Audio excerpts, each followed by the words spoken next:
our bill was really high. The food was okay. Honestly, I gave it a try. Not my favorite.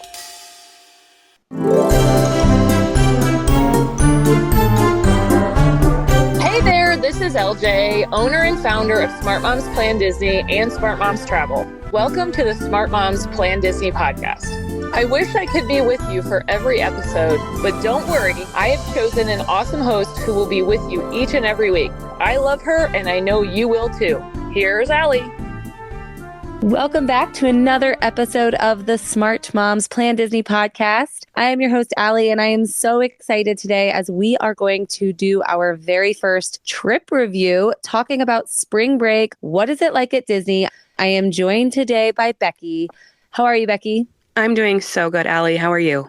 I'm doing great. You and I have both just returned from spring break trips. They both looked really different. So I'm excited to talk about what was the same and what was different and really decide, is spring break Disney doable? Sounds like a great conversation to have, especially this time of year. Yeah. So tell me a little bit about your trip. Who did you go with? Did you stay at Disney World? What were you doing? So because we're local, we're able to go up on a regular basis. So we did not stay on property. We usually stay off property if we're just going up for a short amount of time. However, I say that as a local, I would never have done that if I wasn't at Disney on the regular basis, simply because the traffic is chaos. Can I tell you how much traffic we were stuck in on our drive into Disney? And to just get into the bubble and not have to worry about that traffic, I wish so badly that was the case. But that being said, I went with my family. So me and my husband, Sean, and then we have 3 teenagers. Well, Laker's almost a teenager, right? He turns 13 very soon. It was the 5 of us. We went and did park days. We went to ride Tron specifically, was kind of the target, and then going and seeing Happily Ever After. So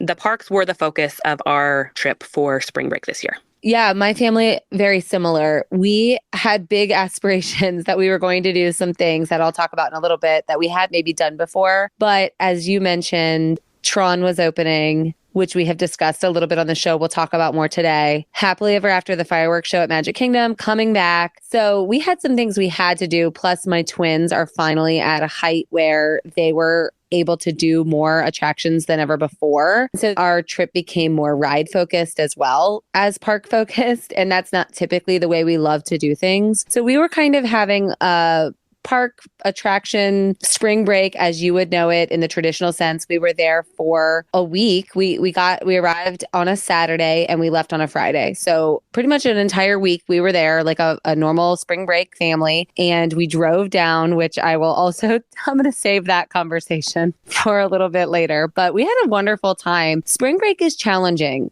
I think the heat is doable. It's not summer heat yet. I think that the heat is something that is kind of hard to plan for that time of year, because you could have summer heat, but you could also have a little bit chillier and need a little bit of layering in the morning. And so spring break can be tricky for March, April in Florida. Right. Tell me this, as a Florida local, is rain typically over by spring break time? We're talking, let's say, last 2 weeks of March, first 2 weeks of April. So that's the tricky thing, because it did rain on us on spring break. And we actually ended up having to stay underneath the tarp at Tron when we came out because it was pouring on us. And March is not a typical heavy rain month. Heavy rain months in Florida are during hurricane season, which is June to November. That's not to say that those aren't doable months, but that's the months that it's going to rain every day. You're going to have a mid-afternoon shower. This was really odd to have the amount of rain that we had, in my opinion. That's interesting because we didn't have a drop. And you were there the day after I left, I believe. Mm-hmm. So we were there for that entire week that I mentioned without a drop of rain. No rain at all. No clouds at all. It was never chilly at all. We had, actually in the mornings, it was nice. It was a little brisk in the morning, which was really, really wonderful. And then it heated up as the day went on. We had 4 full pool days where we were just relaxing and hanging out at our resort pools, which are my favorite types of days. And I'm going to talk a little bit about where I stayed in our sleepy section, but we did do a split stay. So we experienced 2 different resorts, 2 resort pools, drinks by the pool, pool games that Disney offers. And it was lovely. Those are really my favorite days of vacation. I know my wife loves them as well. And to be honest, my kids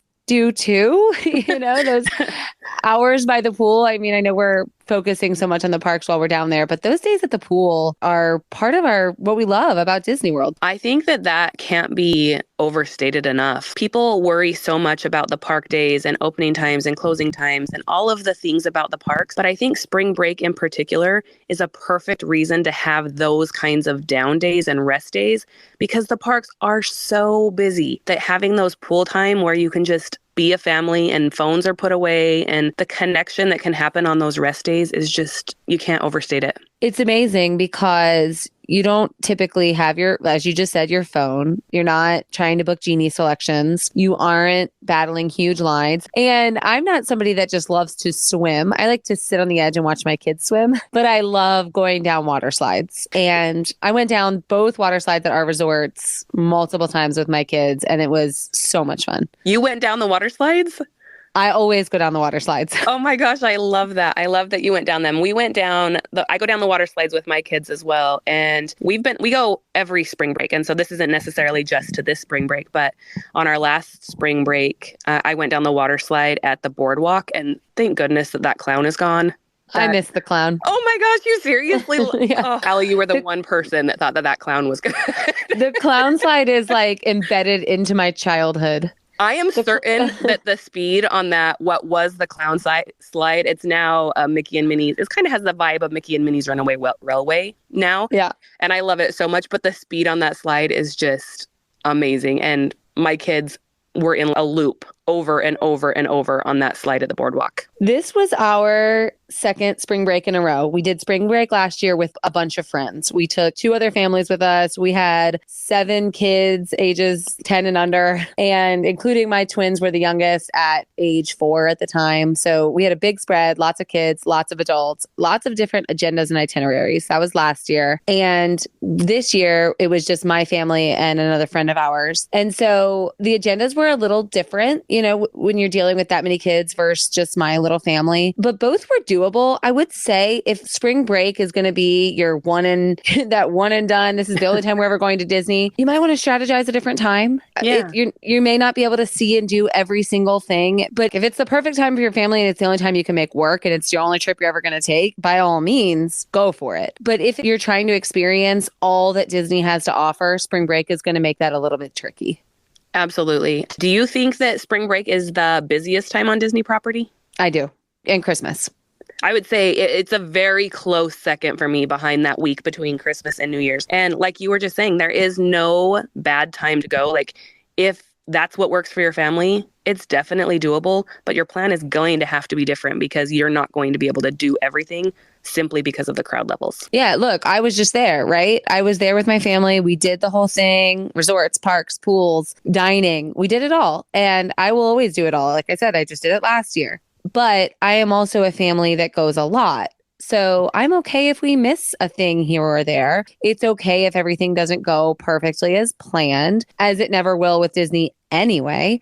But if it is really important to you, that's something to consider when you're thinking about a spring break trip. If you can't go with the flow or you're nervous that following that flow is going to make you miss something that means a whole lot to you, that may happen. Yeah, I think when you're planning a spring break trip, having flexible plans is going to be important because, like we say always over and over and over, right? You need to be adaptable because something's going to be different than what you're expecting. But then I was thinking you were there 2 years in a row, one with multiple families and one with your own family. Do you find that you were able to accomplish more on one of those trips versus the other trip? You know what I did notice? When we had 3 families and 7 kids, we did a lot more splitting off and changing of plans that way. So if some of the kids weren't going to be able to hang for fireworks, some of the adults went back to the pool and did like a late night swim, and some of us stayed back. And I specifically remember at Hollywood Studios, some of us, we had an individual lightning lane for Rise of the Resistance, and some of the kids weren't tall enough. And the plan was everybody was going to hang in the park and wait. They ended up leaving and we stayed. So we were all able to accomplish what we wanted, and we were all able to accomplish different things. This time, with my kids being taller, we had so much fun experiencing everything together. My little ones got on Guardians of the Galaxy, which was a highlight of my trip. Oh. And we got September as our song. And so But it was this amazing moment because I had not had that song yet. We had the best time, like sitting next to my little 5-year-old who was so giddy and just so happy to be part of it because they've been so short for so long. So that was really great. And then another highlight was we did Enchanted Tales with Belle over at Magic Kingdom, which has been gone since pre-COVID. It just came back since the pandemic shut down. And my oldest daughter was selected to be the Beast, which is actually her second time doing it. And it was awesome. that is amazing. It sounds like you had some like core memories made on this trip, and we had some as well. And I love that we're in two different places in momhood. You have littles and kids who are just kind of heading into the school age. And I have teenagers who so many people shy away from taking their teenagers to Disney. And I can tell you, I've taken my kids since they were months old, even weeks old. And taking them as teenagers, we made some amazing, amazing memories sitting on Main Street, waiting for Happily Ever After, just telling stories to each other, taking silly filter pictures of each other. Like, I would never trade these memories I made this last weekend for. Absolutely. Yeah, absolutely not. Me either. And we, Happily Ever After is back. We are part of Team Happily Ever After. And I am so connected to that fireworks show. I am so happy it's back. We were there for opening night. So we had opening night of Happily Ever After crowds meets spring break crowds. And we were still able to ride Jungle Cruise, Pirates of the Caribbean, Thunder Mountain, Small World, Peter Pan, Enchanted Tales, Mine Train, Space Mountain, and the Cars to Tomorrowland Speedway. We still did all of that. That is remarkable, but did you use Genie Plus? I absolutely did. I do not know how you do Disney during peak season without Genie Plus. But like we've talked about back on our Genie Plus episode, right? We were talking about it was rare for it to sell out. Every day we were there, Genie Plus sold out. Yep. Every day I was there, it was selling out. We have a lot to touch on when it comes to spring break, traveling to Disney World during these crowded seasons. The weather is changing. Is it going to be hot? Is it going to be brisk? Are you going to be able to see the shows, ride the attractions, experience Disney at its best during these peak seasons? We are going to dive deep and find the answer when we come back from this break. Okay, everyone, listeners of the Smart Moms Plan Disney podcast, subscribers, participants, we are so excited. We have something big. Like, I cannot even believe how big this is. Smart Moms Plan Disney podcast is partnering with Smart Moms Plan Disney to give away a deluxe Disney family vacation. We are giving it away to one family. A deluxe vacation. Families of up to 4 will be able to stay at a Disney deluxe property for 3 nights with 4 days of tickets. Have more than 4 in your family? That's no problem. Families of up to 6 can stay in a family suite at Art of Animation and still get the 4 days of tickets. This would cost almost $7,500 to go book this trip on your own, and we're going to give it away to one family for free. Also, we're moms here, so we've made it easy to enter. We know that you don't have a lot of time to waste taking forever to enter a contest, so follow the link in our show notes and on all of our social media bios, and entering will be a breeze. There are several ways to enter, and the more you do, the better chances you have of going to visit the mouse on our dime. Welcome back, everyone. We are going to dive right on into our 7s, starting with happy. Becki, what makes you happy about spring break Disney, traveling down during a peak season, or I guess in your case, driving over? So happy at spring break. I love that the hours of the parks are extended during those times. They open early, they close late. You typically, like Fantasmic, typically will have 2 showings per night during these times. So I really love the chance to have the parks open for the most amount of time during these peak times. When you say open early, you don't mean like early entry that they do all year. You mean the hour at which these parks are opening is earlier than other times of the year. Yeah, absolutely. So sometimes during the year, for instance, Magic Kingdom might not open until 9 on a day, but during the peak times, they recognize we got to get people through these. People are here. So they'll open at 8, for instance. And then if you're staying on property, you get that extra. So you're going to get into the parks at 7:30 on those days. And so I really love those extensions to those typical park days where you're not living in a 9 to 8 window for the park to be open. Yeah, I completely agree. And we definitely took advantage of that on some of our days while we were down there. We did rope drop only once. I've mentioned a few times I'm not a big rope dropper myself. We did rope drop one day at Animal Kingdom because we were going to be hopping over to Epcot. We wanted to make sure we got everything in that we wanted to. And it was already packed. We got in that park, I believe it was 7:36, I think is what I clocked when I walked into the park. And it was already crowded. It was already flooded with people. Lines were there. I completely agree with you. Having the opportunity to get in there early and get started on the day, knowing that we had a lot of goals for the day, because when you're at Disney World, you can have a lot of goals. That is so wonderful. It's such a great thing to be going on when you're there during a peak season. So we are also not rope droppers because teenagers are tired. They are tired humans who just so are moms. They're good. Moms are also, yes. How many times can we hit snooze? Are you the snooze person at Disney? No, but only because I like to brew my coffee and then enjoy the balcony before I have to get everybody up. That is so fair. I am a hit the snooze. I probably hit snooze at home probably minimum of 5 times a day. I hate mornings, but I'm a morning person at Disney. The rest of my family, though, they want to sleep in. But on spring break, or if you're there during a peak season, those hours in the morning are as quiet as it's going to be for the day. So you need to prioritize those rope drops, in my opinion. Oh, I completely agree. The whole midday slump over spring break, I don't really think exists. 8 times these parks were crowded, open to close, early open to late close. You know, they were crowded. And so the extra hours really helps. And here's the thing.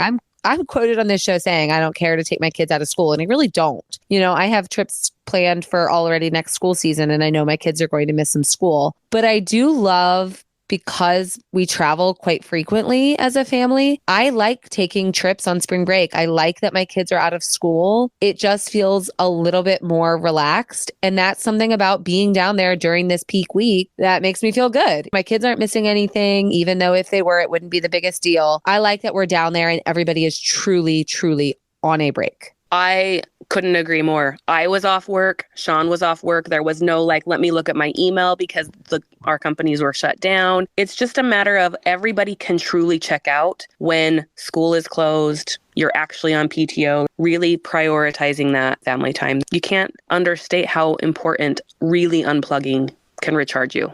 Yeah. And no matter what we do, even if we carve out breaks, which we do, where we take off work or we take the kids out of school and we create that break for ourselves, there's still that element of this is in the back of my mind. You know, my work is still there. Their school is still there. And so knowing that it's that true break, I mean, that's why it's so busy, right? Yeah, 100%. But it's worth it. And I like that about it, even though I'm willing to do it the other way.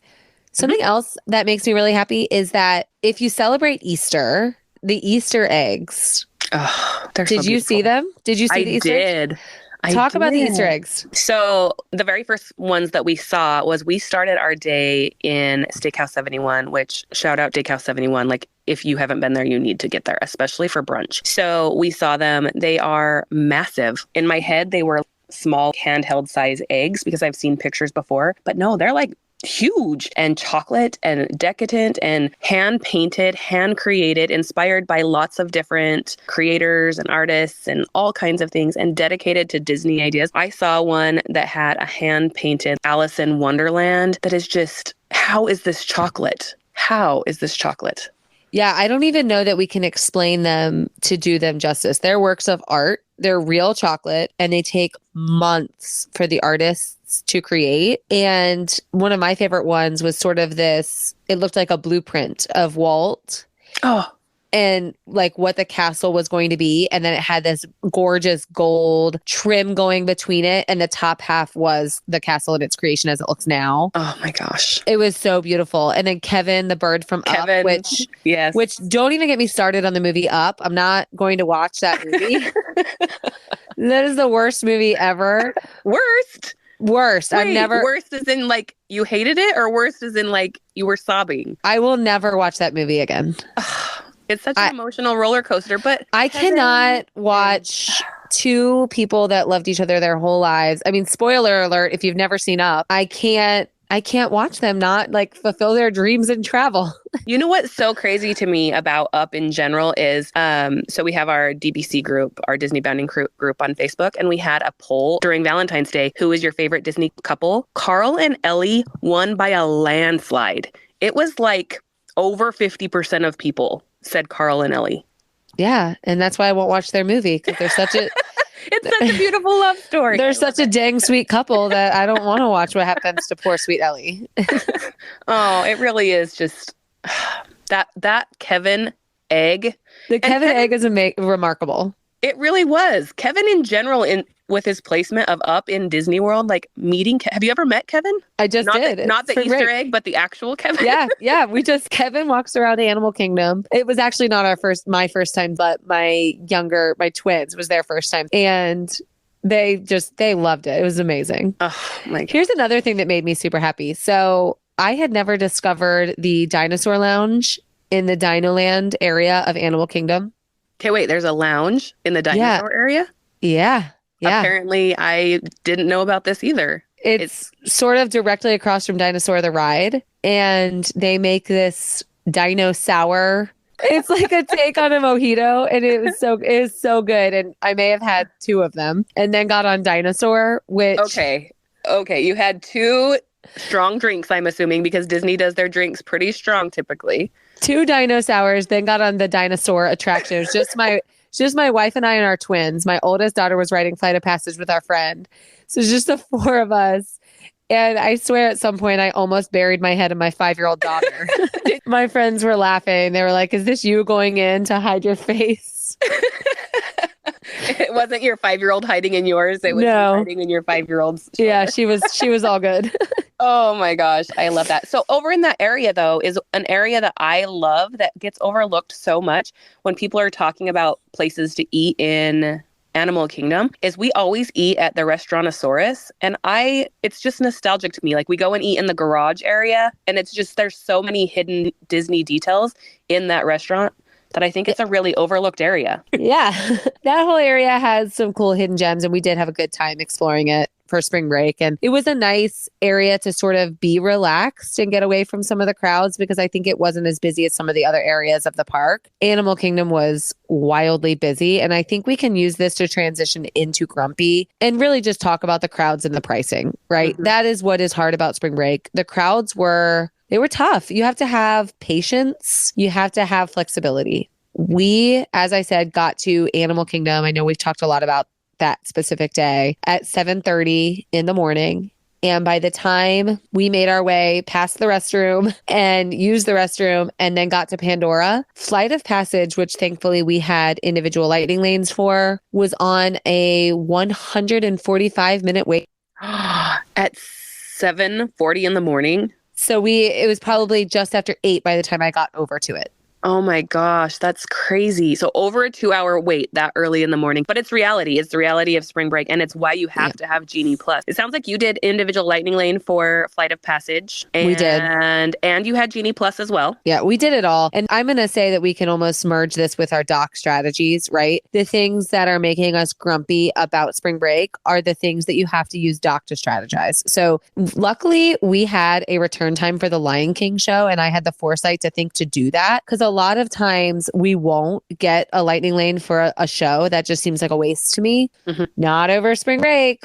We finished breakfast. We had a character breakfast at Tusker House, which was a great way to meet Mickey, Goofy, Donald, and Daisy. One-on-one time. It was awesome. The food at Tusker House, oh my gosh, is so good. I need to get there. I haven't done that character meal yet. Oh. And I know. And you know, we've always talked about like strategy with those character meals. I think that these types of times when the parks are this busy, it might be better taking a time to sit down and have a meal, because you're going to escape the heat, but you're also going to escape the crowds. Yep, exactly. And that's what we did. We rope dropped the safari. That was my dock strategy. We got in there. We got it done. We had a lightning lane for Flight of Passage. We Tusker House character breakfast and had already done a few important things. Had that lightning lane immediately following for Lion King, which is right by Tusker House. And I'm telling you that the line for the Lion King show, which if you have not seen it, it's so amazing. You could not even walk. I was on my stories on Instagram kind of showing the crowd in that moment because it was elbow to elbow, backed up as far back as you could go through the turnstiles and way beyond. And there is just no way. We scanned right in and got great seats. We actually picked the back row of the section we were in. We were in the warthog section so that my kids could stand up and sort of see, which they're allowed to do in the back row because it's sort of a crowded theater. There is no way everyone that was in that line got in. There's just no way. And they were standing out in some very intense heat. Those lines are crazy during this busiest time. I'm curious did you see how far back the standby line for Flight of Passage went while you were there? You got to do the individual lightning lane, so you went straight up the shorter line, but did you see how far it went back? There's like a bridge. Yeah, it went up that bridge. And I've stood in that line before. Like we were almost back to the Lion King at one point, not this recent trip, but on a spring break trip when we got there midday, the line to ride Flight of Passage was almost to the Lion King at one point on one of my spring break trips. Yeah, I've never actually waited in the full queue for Flight of Passage. I've always done... Because you're smarter than me. Yeah. And so we were super lucky and we accomplished so much. I already said how much we rode at Magic Kingdom. And actually our Magic Kingdom full day, we did a day and a half at Magic. The day we did the full day is the day we really focused on the rides. And we were able to go truly in a strategic order and just knock them out. It was so easy. Oh, and we did Haunted Mansion. I didn't mention that. And we just went in order along that circle. We started left and followed the pattern of the park and it felt pretty relaxed. We didn't wait in any lines, took breaks to eat snacks and enjoy and got a position for Happily Ever After. We were center right in front of I was sending you pictures, Becki. Yes. We were centered right in front of the castle. We had a perfect view for the return of Happily Ever After. It was a great day. And because of our use of Genie Plus, because of our dock strategies. Yeah, that strategy is so important. But for me, coming as somebody who's there often, I saw the price of Genie Plus that day and I was like, guys, we're just going to have to change our focus. Rides are not going to get to be the focus for the day because $35 per day per person, that was a hard thing to swallow. And this is why Grumpy is paired with Doc because look at how much extra I had to spend. Individual lightning lane, right? Plus your individual lightning lane. Which I did purchase for, well, we did them all now that I think about it. We had Rise, Flight, Guardians, and Mine Train. Yeah. Oh my gosh. Well, it's part of the just acknowledgement of if you're traveling during spring break, you are not having to miss school. These are the benefits of it, but there's also some disadvantages. You have two options when you go for spring break. You add Genie Plus and individual lightning lanes into your budget, or you decide you're not going to be focused on rides and you don't let it upset you when you don't hit them all. Yeah. Those are really the only two options. And I think we kind of split here. You did the Genie Plus option, and Sean and I and our kids did 3 rides the entire day and didn't do Genie Plus because we were not going to stand in 2-hour lines. Things that don't have lines had lines. Carousel of Progress had a line. Everything. Literally everything had a line. Yeah. So I rode Tron 3 times on my trip. I rode it I was hosted by Disney at the front end of my trip. So I got to ride like a sneak peek preview. And then I got the virtual queue on our second Magic Kingdom day. That is the only reason we went back to Magic Kingdom. It is just not our family's favorite park. Even my little ones, they seem to kind of gravitate toward the other parks, which I love, I'm totally fine with. But we went back for half a day so I could take my oldest on Tron. And I bought the Lightning Lane for us as well because our virtual queue time was way after park hopping hours and we didn't want to be there that long. Yeah. So I bought that for her and I. That day we did not focus on rides and we loved that day. We just did, her and I did Tron. Nobody else rode anything. We saw the parade for the second time because we did see it the day before. And then we got silhouettes done on Main Street, which has been like a bucket list thing for us. I got all of their silhouettes done. I was so happy about that. So it was nice just to be able to take it slowly. So multiple days in parks is also a good strategy. So we had already done a lot of the rides. So we did the silhouettes, Tron, the train, and we called it a day at Magic Kingdom. Yeah, we went on 3 rides, and if I tell you the 3 rides, you're going to laugh at me, but the train was 1, Tron was 1. Do you know what my third one would have been? What ride am I never going to skip? People Mover. Yeah, it was coming out of my mouth. It was coming out of my mouth, of course. People Movers. I have to ride People Movers. And 2 of those rides I don't even know if you would really consider them rides. They're just transportation. I mean, People Movers is a ride, but I love it. The view I get of the castle. Seriously, those are the 3 rides that we rode. And it was one of the best days ever. It's okay if you don't get on all of the rides. Disney provides other ways to make memories that don't have to be only tied to going on rides. And that's the thing, right? Because we had this day and a half at Magic Kingdom. One day was all about the kids getting on their rides, and the other day was just sort of taking in Main Street. We never left Main Street other than my oldest daughter and I riding Tron and heading back to Main Street. We did not leave that whole first half of the day. I preferred that day. Yeah. We had a Mickey sink on Main Street. That's the big ice cream that comes in the plastic sink that looks like Mickey's pants. Oh. And we enjoyed that. And it was the best day. We had so much fun. So I just encourage people to see beyond the rides, even though we did have a ride focused trip in a lot of ways. And we did utilize Genie Plus and Lightning Lanes and all of that. I have really little kids and it means a lot to them, but I didn't do it every day. Some of the best memories that we had, again, were just things that happened. We didn't plan it. The kids were like, can we have pretzels? And I rarely will buy them pretzels, but I was like, sure, let's grab pretzels. And I got pictures of each of them. I'm going to have that snapshot of my teenager holding a Mickey pretzel and just having so much fun talking to each other and laughing about stories. And it's priceless. It's priceless.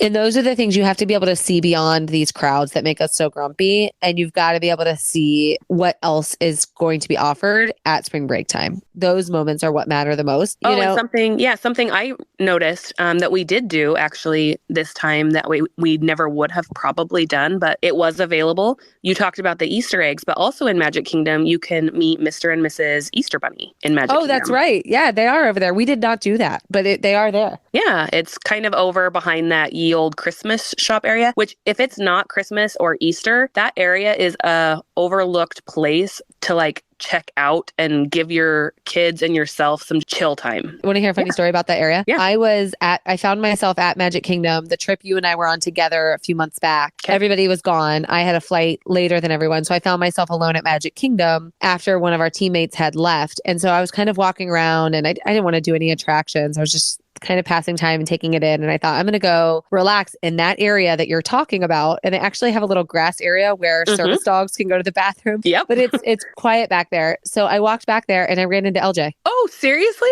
Yeah, she was sitting back. What's the chances? She was sitting there and I was looking at my phone and all of a sudden I hear this, Aly, and I look up and there she is sitting there. Oh, what's the chances? I feel like that is just a place that maybe us smart moms know because we know Disney so well that it's like, this is a place you can go to sit down if you need to catalog some pictures you're taking, if you need to just decompress for a minute. You said the funny thing about the little grass area for the service dogs to relieve themselves, right?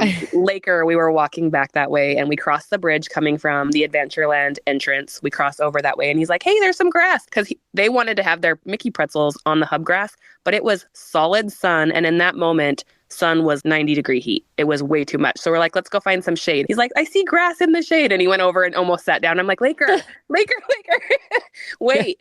And it was just this area. Mr. and Mrs. Easter Bunny were not there at the moment. They were on their break, but it was just such a quiet, tucked behind place that for me would have been the hubgrass perfection, quiet, decompress time, but we found shade and a bench and it was awesome. I have my picture of Macy sitting behind McKenna, French braiding her hair now because it was so hot, like just back in that perfect little alcove. That's what you need. And like I said, those tiny moments, those are what are going to make your spring break trip extra magical. Mm-hmm.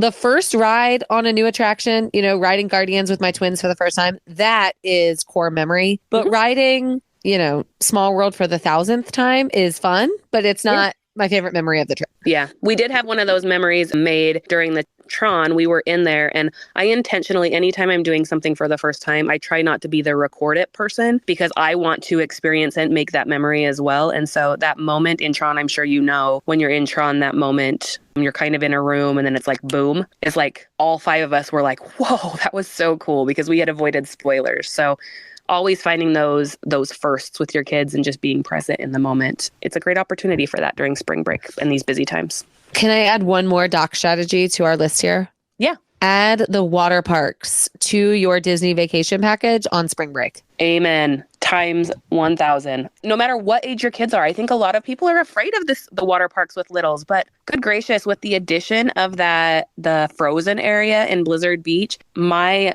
teenagers, I have never laughed so hard as we did going down the racing slides at Blizzard Beach. All 5 of us on our bellies getting water like thrown in our faces. I thought I was going to drown. I honestly thought I was going to drown. And we all just got up and looked at each other and died laughing. Every age at the water I have park. the funniest memory of being at the water parks when I was younger and we were doing a tube slide. And I've talked before on the pod about how my family was just like never closer than when we were at Disney, right? Like we're all just bonding and doing the same things. It was so great. And we loved going to the water parks. And I felt like, even then as a little girl, I felt like we were doing this secret thing that people didn't do, right? Like nobody was doing in the 90s, especially. A lot of people just weren't going to the water parks and we were every trip. And I have this very funny memory. We were going down a tube slide. I'm very short. I'm still short. I was really short when I was little. And we got to the bottom of the water slide and I got out of my tube and I'm standing in the water. So if I'm standing up and it's waist deep, it's clearly, it's not that deep. And my mom's tube completely flipped over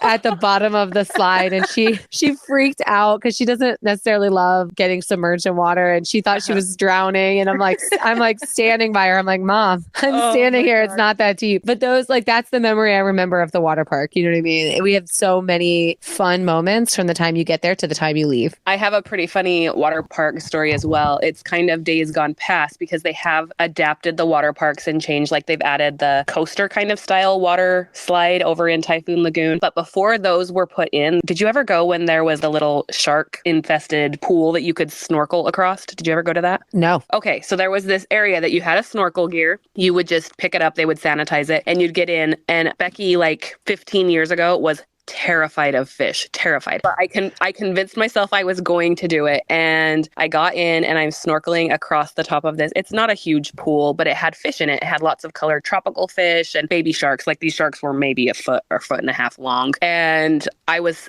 terrified. I'm snorkeling across. They don't let you stand up in it because you're going to stand up and you're going to hurt the fish or the coral reef and all of the things that they have in it. And I am certain there was a shark attacking me. But what had actually happened was I was going and I ran into somebody's butt.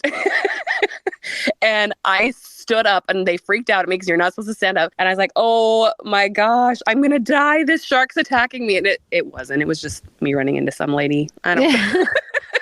But I have that core memory because I got over a fear. I faced my fear that I was going to get in the tank with these fish. And it's so good. I don't skip the water parks. Do not skip the water parks. They're full of fun and they still feel like a secret. They really do. In spring break, you haven't hit summer heat yet. It is hot, but you don't have so much of the humidity yet.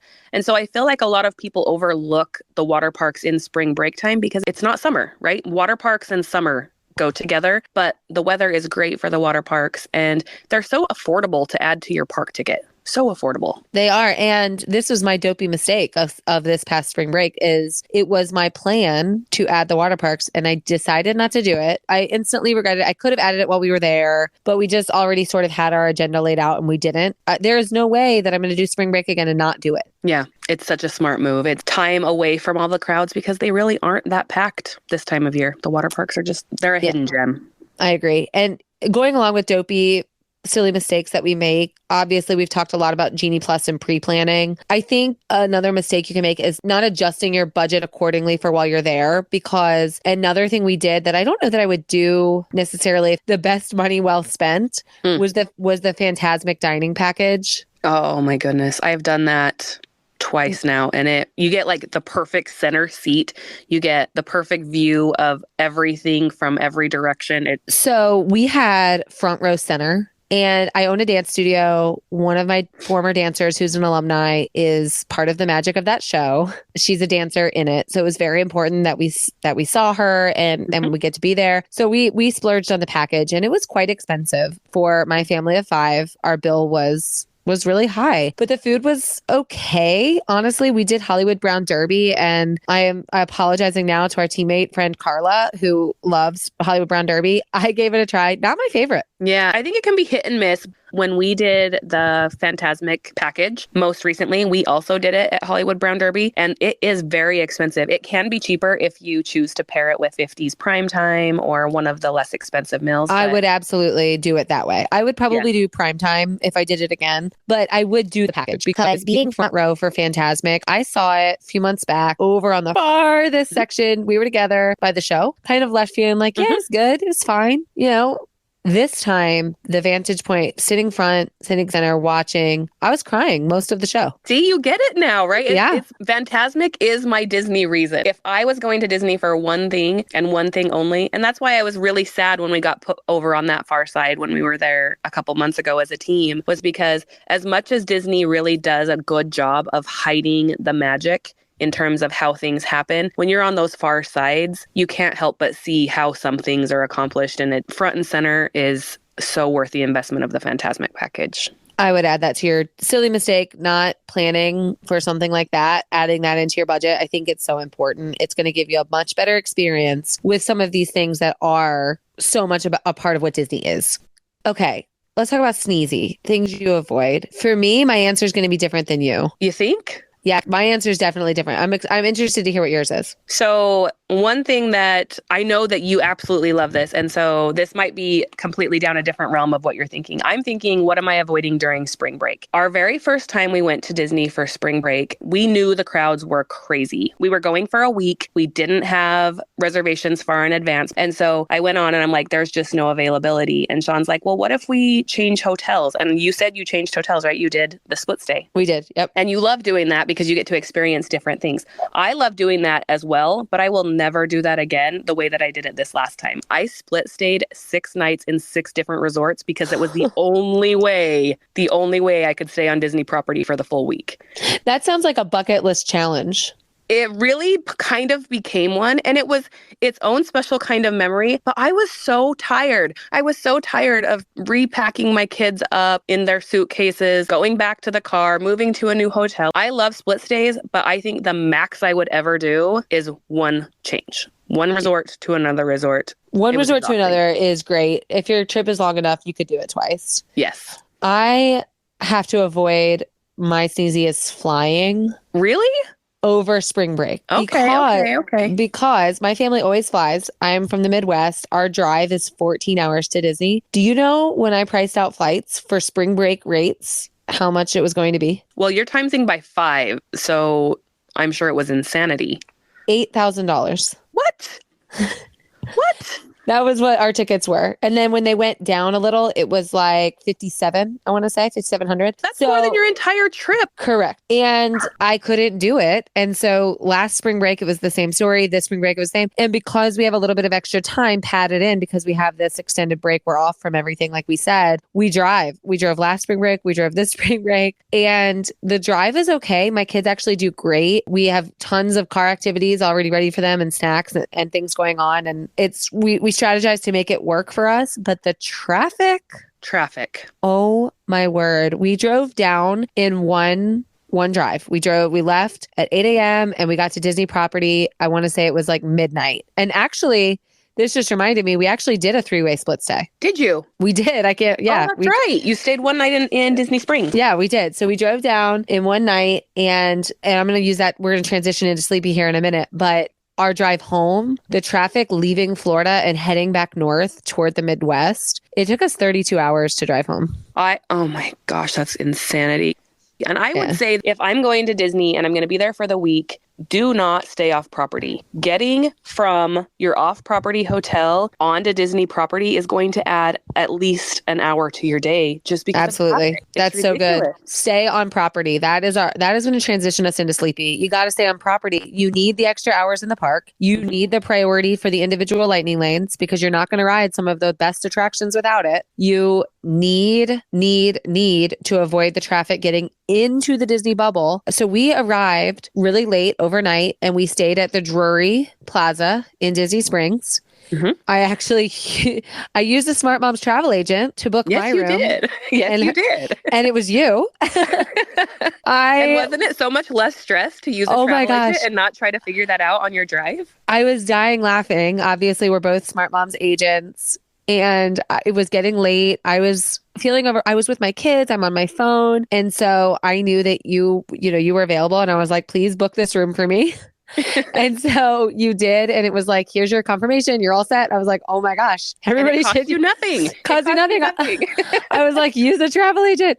So you hooked me up. We stayed at the new Drury Plaza in Disney Springs, which is a great offsite option. It does have a shuttle to the parks, but it is a scheduled shuttle. It has a routine schedule. It's not just round the clock, like on property. So you have to be you have to think it through more. They did have a free breakfast included, which was great, except they told us breakfast was included until 10. Okay. So we went down about 9:40, right? Like that's reasonable to go grab our breakfast. They were cleaning the whole thing up. There was nothing left. Oh. And we were like, is there no more food coming? And they're like, no, it ends at 10. And we were like, right, but it's 9:40 and we're here for the included breakfast. They literally cleaned the yogurt and cereal up as my wife was pouring a bowl. Oh my goodness. That whole experience in theory should be great. You have this breakfast included, but we didn't really get to benefit from it. It was like only pancakes left, which was fine. It is what it is. And then the split stay from offsite to on is a lot different than when you're doing it within the bubble, because when you're in the bubble, Disney moves your luggage for you. So we packed up from the Drury, we packed up our car and we drove to our first resort in the bubble, which was Coronado Springs. And you already know my feelings about Coronado Springs.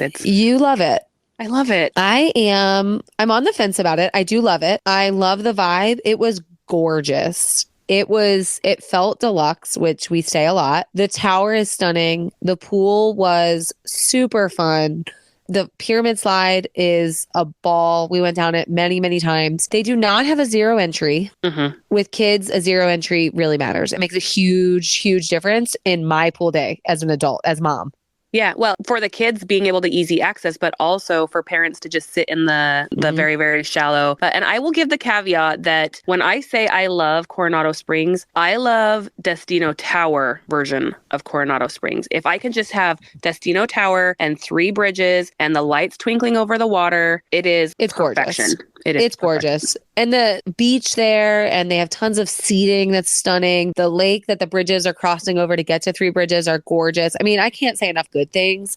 I will say I was hosted by Disney for that portion of our trip, which was so awesome. And we had a preferred room in the casitas. I don't know that I would love staying at Coronado if I wasn't there or in the tower. Yeah. It's so big. It's such a massive resort. Yeah. Yeah. It feels gigantic. And to stay in a standard room really, really far off feels like you lose a lot of the benefits and a lot of what the resort has to offer. Yeah. And it's why I love Destino Tower, because Destino Tower, those rooms are equal to or better than some of the other deluxe accommodations on Disney property. They are remarkable. Even the toiletries you get are an upgrade from a moderate. Like you're not getting a moderate room for and you are paying a moderate price when you're staying Destino Tower. But then you just go down the really cool elevator, which is completely different conversation. It's really, really cool. You go down the elevator and then your bus is right out in front of Destino Tower. If you're staying at Coronado Springs, it is worth the extra investment to stay at Destino Tower. I agree. 100%. And if not the tower, then at very minimum, the preferred rooms. Yep. It is a bus only resort. So for my family, we have a double stroller and 3 young kids. So we weren't doing a lot of at Coronado. I was doing my hosted events. So I took the buses, and as an adult, that's no problem. It was fine. It was super easy to navigate. But we did our split stay. And when we moved to the second portion of our trip is when we did the parks. Unfortunately, that resort was also bus only,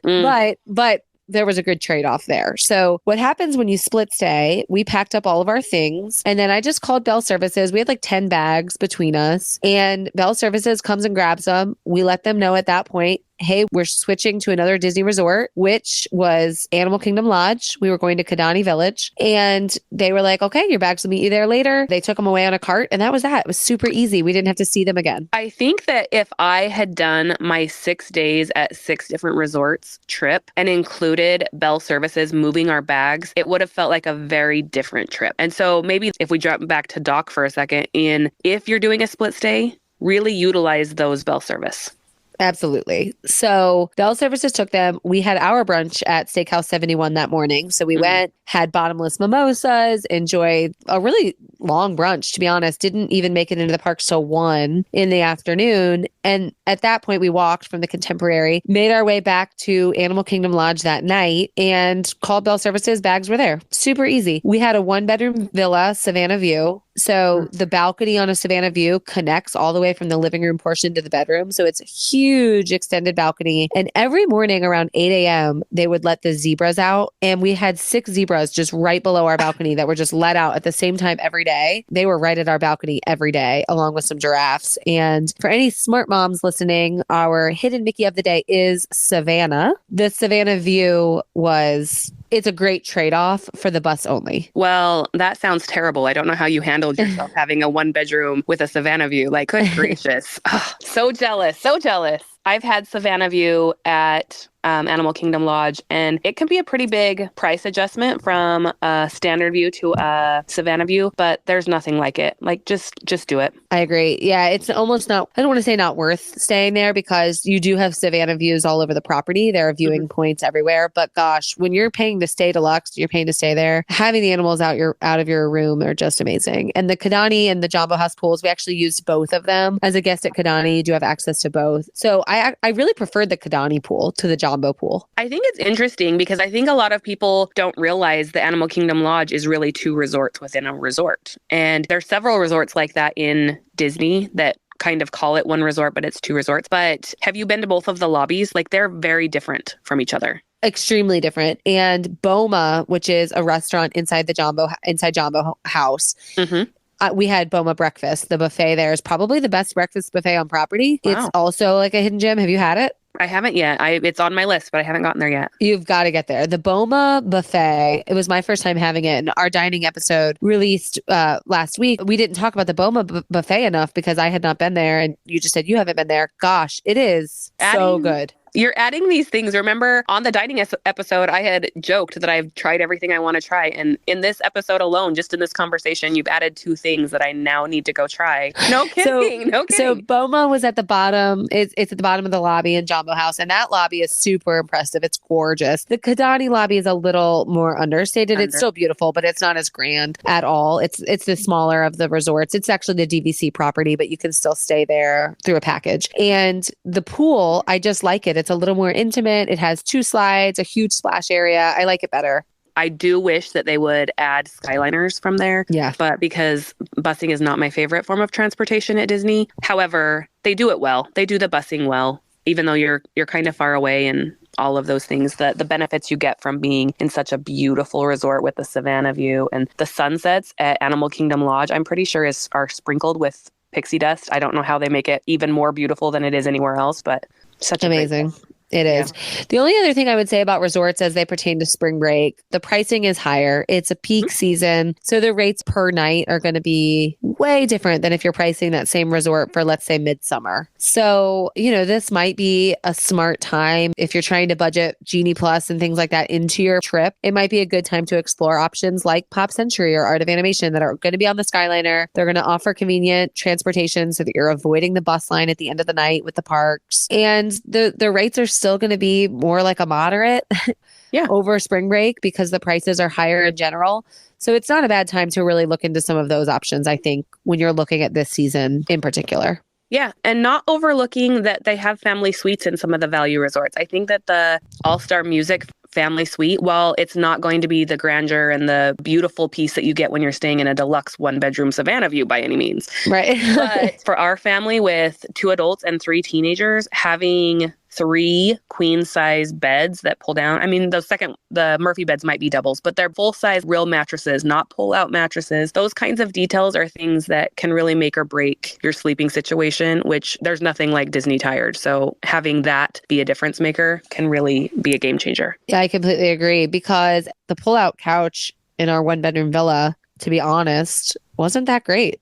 It felt like when we stayed at the treehouse, right? Chris and I slept on the pull-out sofa, and it felt like we were sleeping on futon mattress. Yeah. Not meant for grown-up bodies by any means. So whenever you can find a room that has a Murphy bed and you get a full mattress, it's so worth it. Yeah. And a lot of them are really starting to integrate that. So it's an important point. So let's close out here, the 7s. Bashful. things people might be nervous to ask or think about or say or may not know. Is it worth it? Can you still go to Disney and have a good experience at spring break? I think absolutely. I think no matter what time it is, if it's the time that works for your family, just know that you need to go in with a plan, and that plan needs to be adaptable, and it can have the magic. The magic is there no matter when you go. I completely agree. I think a lot of people are nervous to say, oh, are we going to have a good time? Are we going to get to experience things? Are we going to get to have a full Disney experience within the bubble in these peak seasons? The answer is yes. You just need to use the tips and strategies. You got to do the things we've talked about. It's possible. I think really one of the best tips I can give you is use a travel agent. We know those tips that are really going to make or break your difference in making the trip perfect versus making the trip good. Yeah, I mean, that's just it, right? The help is free and we know what we're doing. I've done now 2 spring breaks back to back, one with 7 kids under 10 and one with just my kiddos. 2 different trips entirely, both extremely successful. We didn't see and do every single thing on our list, but we did most. And they're 2 of my favorite trips we've ever taken. Yeah, both of us are on the Animal Kingdom is not our favorite park. But on this particular trip, both of us found things that we love about Animal Kingdom and things that we have never tried, because these busier times force you to think outside of the box and maybe do something that you've overlooked historically. Absolutely. Absolutely. That is a perfect way to say it. I go to Disney all the time. You go to Disney all the time. I discover things that I didn't think of before, didn't know existed before when I go during peak season. Yeah. We discovered the lunching pad for the very first time because the line for everywhere else was crazy. And it's just like you find these hidden gems that are now going to be our go-tos that we've overlooked for what Macy is 16 years old and we've never eaten there. Like, find those things that allow yourself to find things that you've overlooked historically. That's just it. Spring break is doable. Not only is it doable, it's awesome. You're going to create great memories. Best time to unlock, unplug, be present with your family. You may not ride every ride, but we've said it before. We will always say it. Disney is about way more than the rides. 100%. We're going to take another quick break and we'll be right back. Hey y'all, it's LJ here, and I am ready to give you my take on spring break. I have a lot of feelings about spring break. I really do. You've probably heard me talk before about the trip that didn't go so well. That trip was during spring break. That's the trip that we ended up feeling like, I didn't feel like I never wanted to come back. I felt like a deep kinship with Disney, but Mike definitely felt like we're never coming back here. And I did convince him, obviously, to come back. The next time we went, it was also during spring break. That trip was much better and much more enjoyable. I'm here to give you both sides of it because you can have an awful time at spring break if you do not do your planning and if you do not know what you're getting into, or you can have an amazing time at spring break if your expectations are set correctly, and most importantly, if you do your planning. Because we went during a very busy time. That magical trip that changed my life in 2013 was record-breaking crowds, and we just had an amazing time anyway. We used plans and figured out where we should be. We looked at crowd calendars, we figured out what parks we should be, and it totally changed our opinion of everything, and we enjoyed every minute of it. What you don't want to do is you don't want to go in without a plan. That's what we did the first time, and it was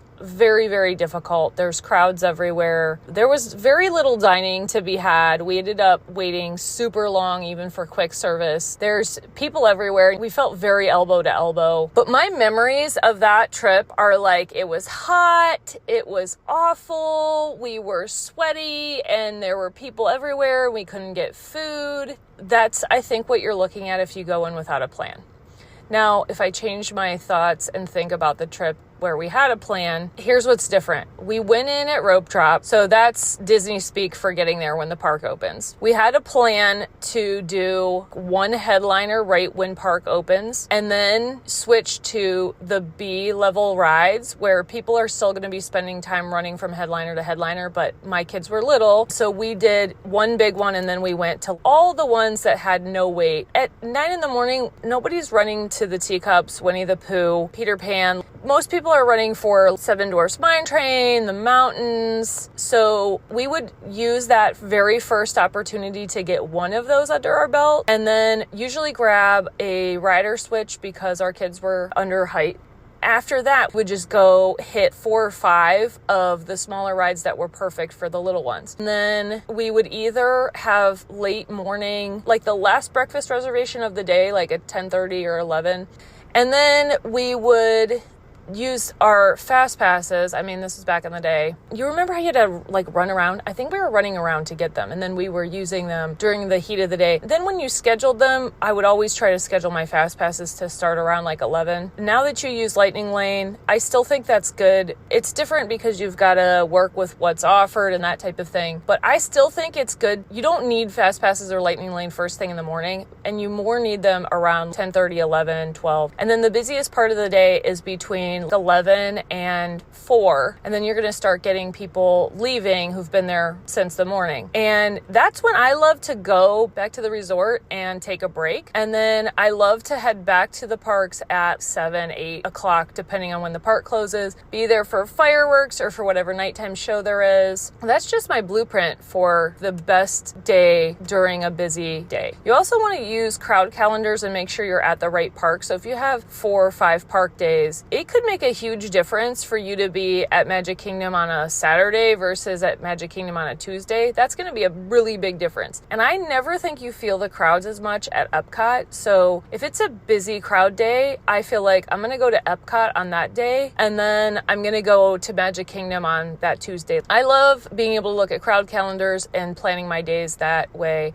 Spring break just makes planning so much more important than it is on just the other random day of the year. The big question, should you go during spring break or should you not? And I think you know your life best. If this is the only time you can go, any Disney is better than no Disney. That's like a firm belief I have. But if you can go at another time and it's not that big of a deal, you're going to save money and you're going to have lower crowds, and the weather is beautiful during spring break, so you're not losing on that front either way. I would say it's not the worst time to go. It's not the best time to go. It's a mid-level time to go. And if you get a sense of peace of being able to go with your kids not missing school, then I think that might tip the scale. So I wouldn't be afraid to go during spring break. It's not my favorite time to go, but I wouldn't be scared of it. Do what works for you.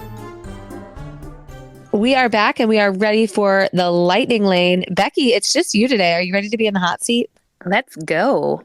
All right. As it pertains to spring break, here we go. Are you going to buy Genie Plus or pay for a dining package? Oh, Genie Plus. Would you have a water park day or a pool day? Water park day. Would you drive or fly? Drive. Although that traffic. Would you rather stay on the monorail or the Skyliner? I love the Skyliner, so I'm going to say the Skyliner. I like that answer because having easier access into Hollywood Studios and Epcot, which I felt were busier with bigger wait times, would be a great thing. Okay, if you had to cut something for a budget, would you cut back on your resort type or cut back on a park day? Ooh, I think I would cut back on a park day. I think those rest days are so valuable. I agree. And pay extra for a better resort to enjoy on the rest day. Yeah, absolutely. With the lines as long as they are during peak season, would you rather wait in line for a ride or for a show?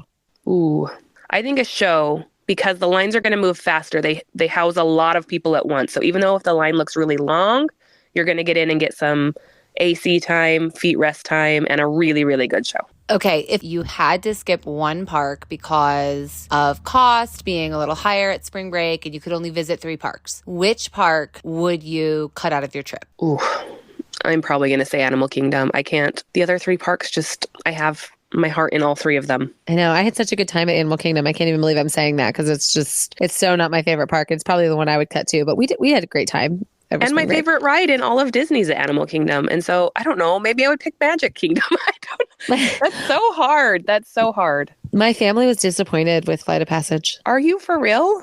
Yeah. They like Guardians so much that they were a little bit disappointed. Interesting.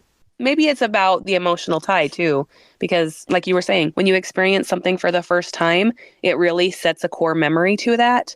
And so then you're comparing that first time to another thing's first time. And like you were comparing Fantasmic's first time, right? It was exactly. Like, it's good, but it wasn't great. That's so sad to me that they were disappointed in Flight of Passage because it's so good. So well, we'll just call them wrong.